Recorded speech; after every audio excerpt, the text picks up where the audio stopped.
Hello, I'm Marites Vitug. Welcome to Rappler Talk. We're very fortunate to have with us a professor at the UP College of Law, Dante Gatmaitan, who will speak to us about the Bayanihan Law, which was passed by Congress last week and signed into law by President Duterte. This is a very timely issue because this is the document, the law that will guide the entire um, uh, plan of government to combat COVID-19. Welcome to Rappler Talk, Professor Gatmaitan, and thank you for making time. I'll just ask first with the basics, Professor Gatmaitan.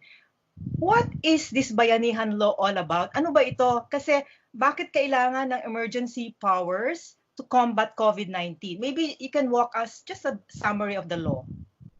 The law grants the president certain powers to be able to deal with this health emergency. Merong mga powers that are being criticized because they are already provided for by other laws, and there are other powers granted there which the president can already exercise just by being the president of the Philippines. The law is actually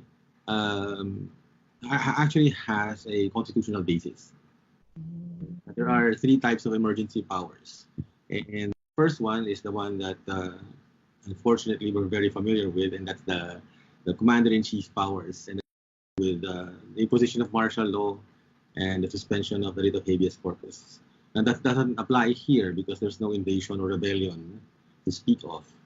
Now, the second one is the one that's being invoked by Congress here, the second and the third actually. So during an emergency like this one, the president can be given emergency powers for a limited period of time. And that's what we have now, essentially a list of additional powers or reiterated powers supposedly given to the president to allow him to address the coronavirus pandemic.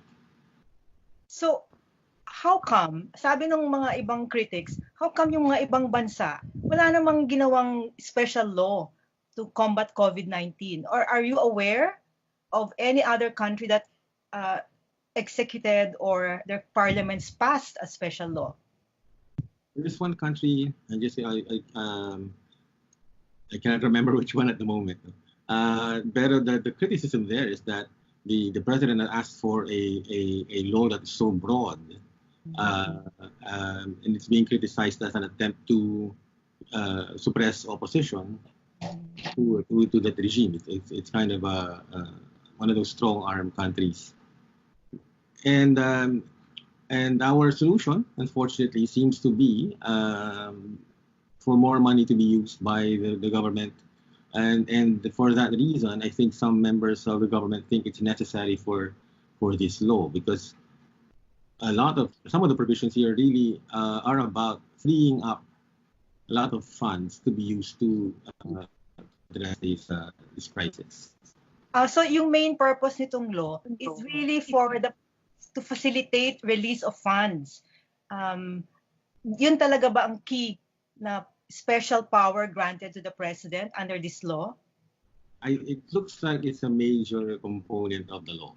Right? So we have some provisions, I said, that are probably unnecessary because we already have laws that give the president power. RA, for example, Republic Act 11332, which was written precisely to address a crisis, a health crisis like the one that we have now.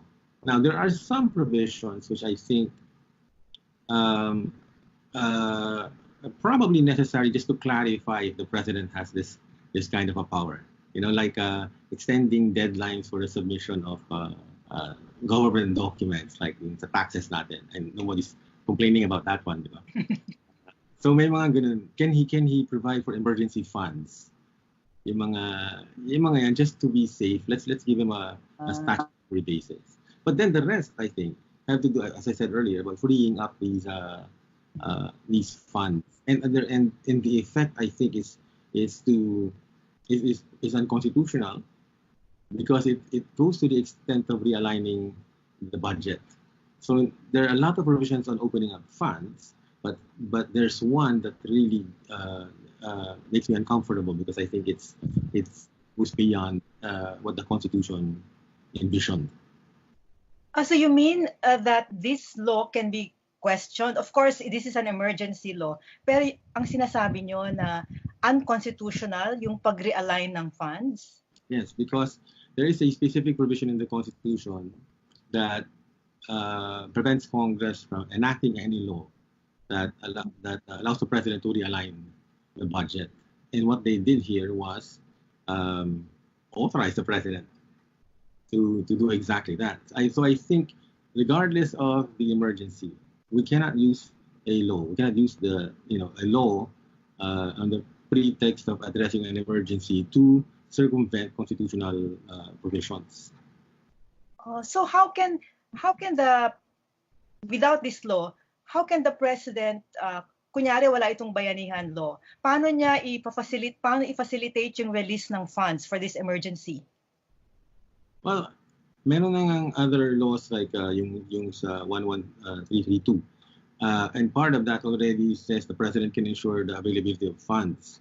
Meron tayong mga laws on emergency procurement, which can already be used to release funds.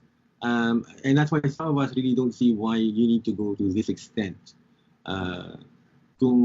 If the only problem really is the money, then release it. If I'm not mistaken, I think I read somewhere that I heard the health secretary say they were given an additional budget by Congress.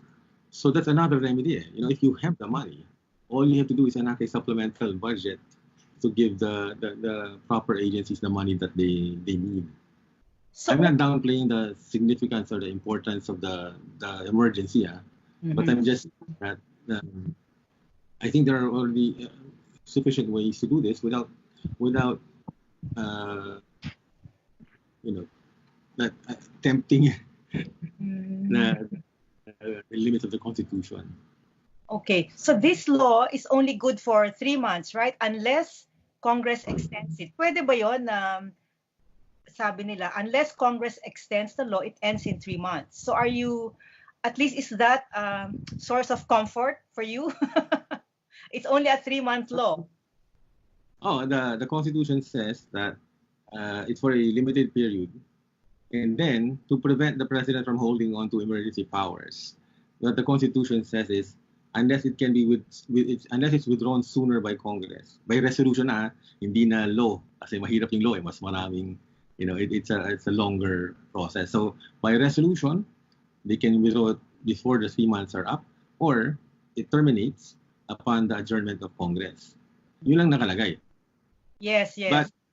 But I'm pretty sure if it came down to a case, the courts might actually justify an extension. Kasi hindi naman bawal eh. You understand? The Constitution doesn't say anything about extending this, and it looks like this kind of a crisis will exceed 3 months. Yes. So it probably will be upheld in any case. So despite this unconstitutionality of realignment of funds by the president, why do you think did Congress have to come up with this bayanihan law? Why?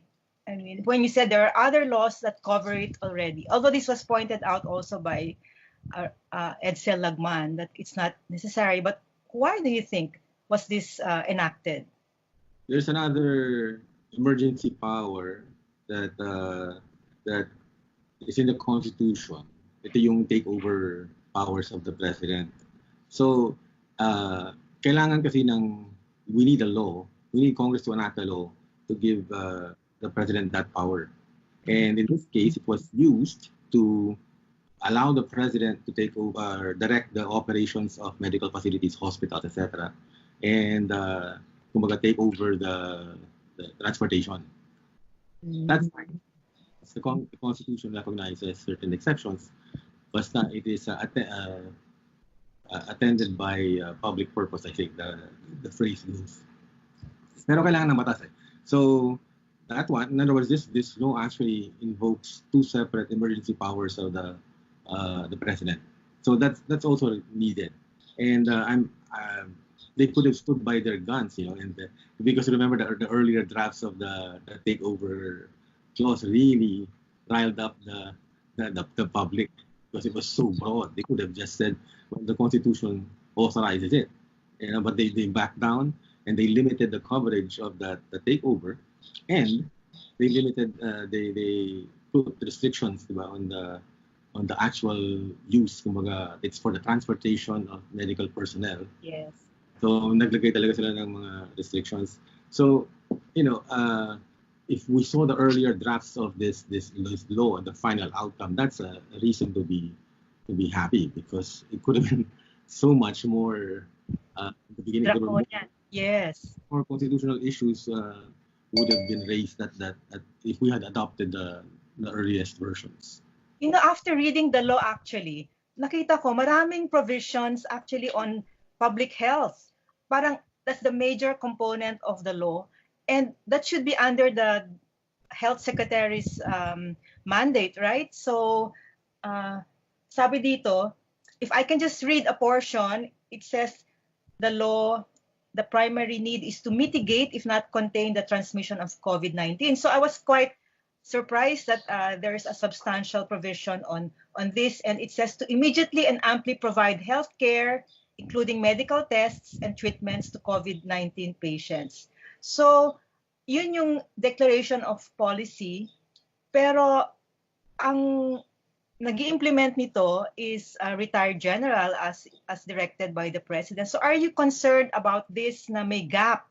Parang may gap. The law is heavy on public health, yet ang mag-i-implement is a retired general. Hindi DOH ang visible and key figure.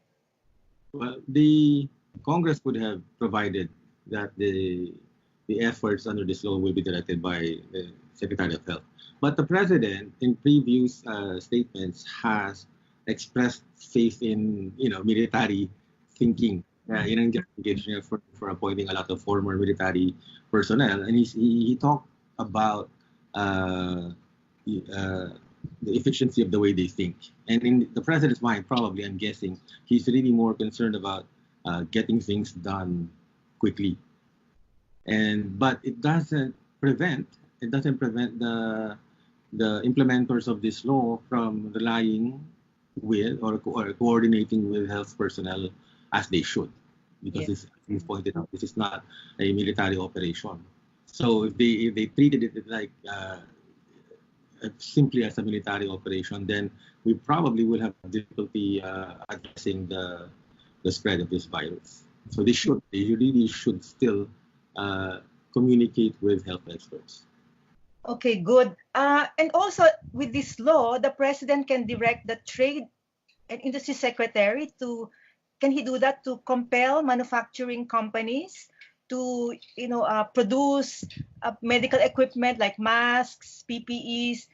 Pwede ba yun nagawin na i-compel yung manufacturing companies? For example, I don't know, maybe there are medical companies and they could retool to produce medical equipment that's much needed. Have you seen the DTI do this already?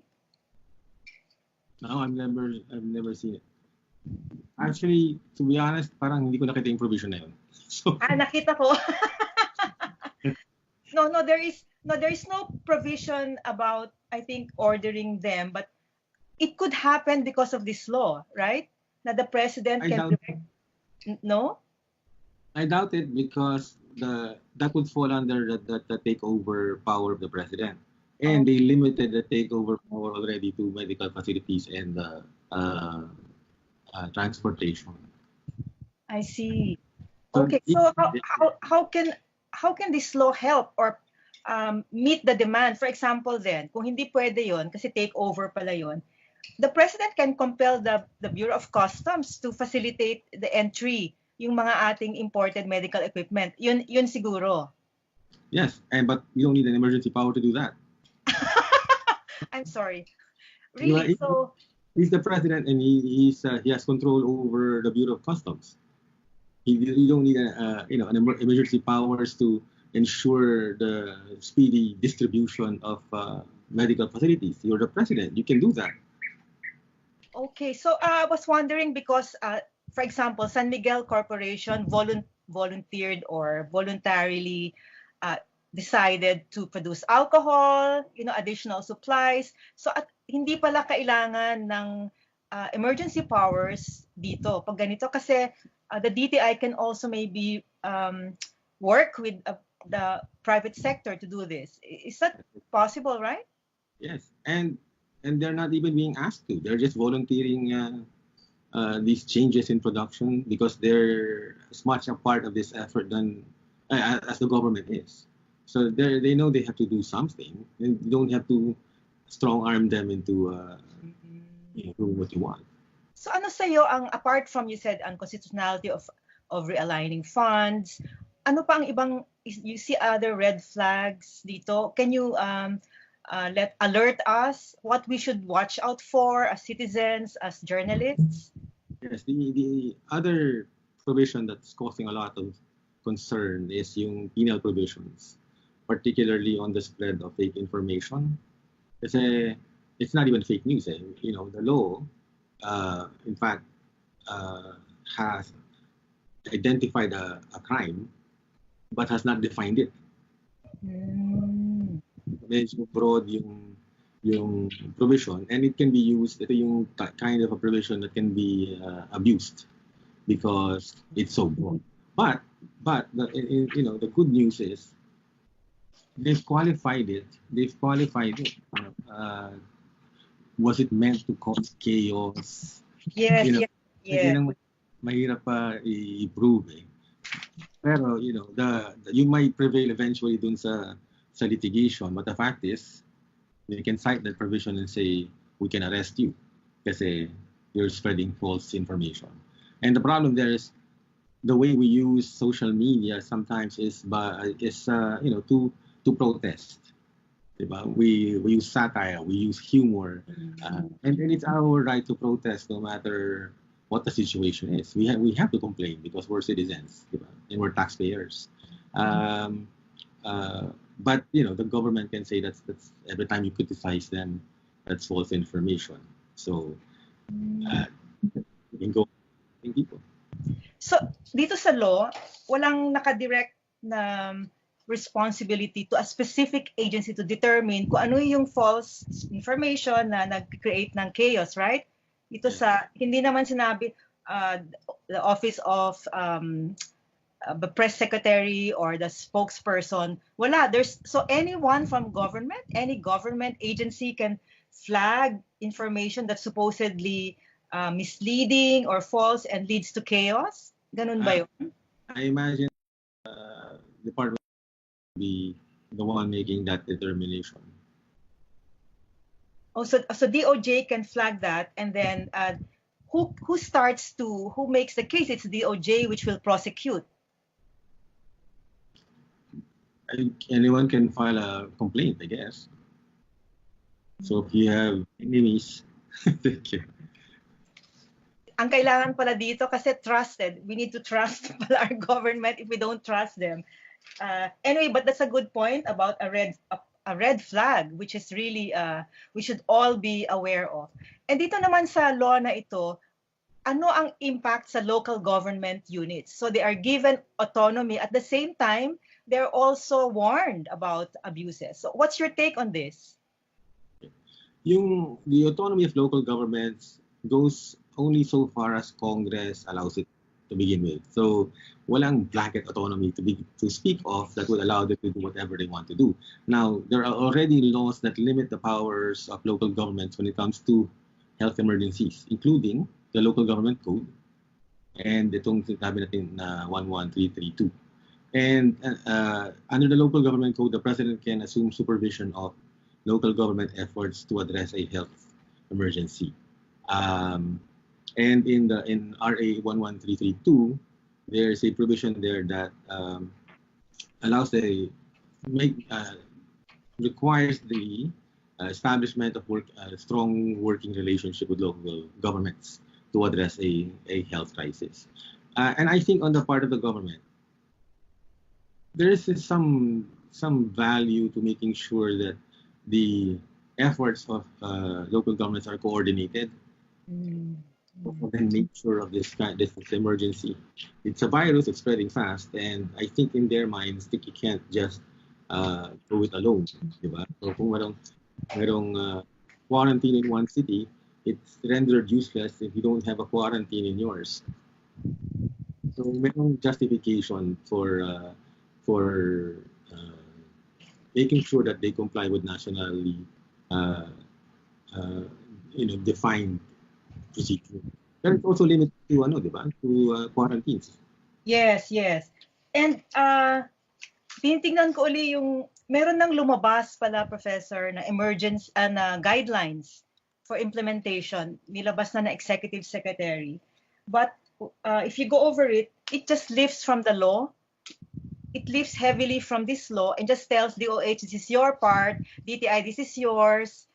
Pinakamahabang list nga sa DOH, they really have the burden to implement the law. And then the rest, may DTI, may budget, Department of Budget, malaki din.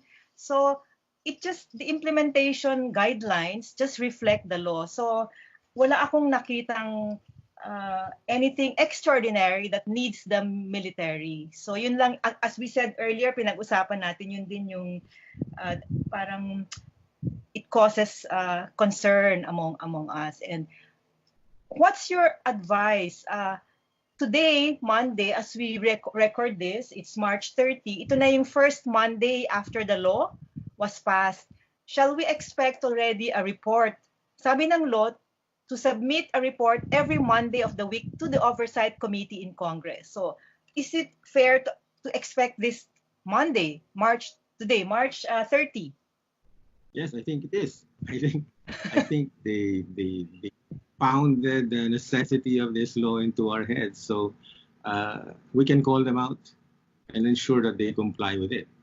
Because we've been talking about the amount of money that this law releases to the president, and we have a right to know how it's being spent, and how it's being used to address this crisis. Yes, you're right. In fact, yun nga yung people are expecting the report to be made public. So the law doesn't say kung public document to, but we will assume that these are public documents, right? The reports that will be given to Congress? I would assume that they are, because generally we are entitled to know under the Constitution, to know about these kinds of details. And there are very few exceptions recognized by the courts. Military secrets, for example, diba? Hindi naman pwedeng ibulgar yan sa buong mundo.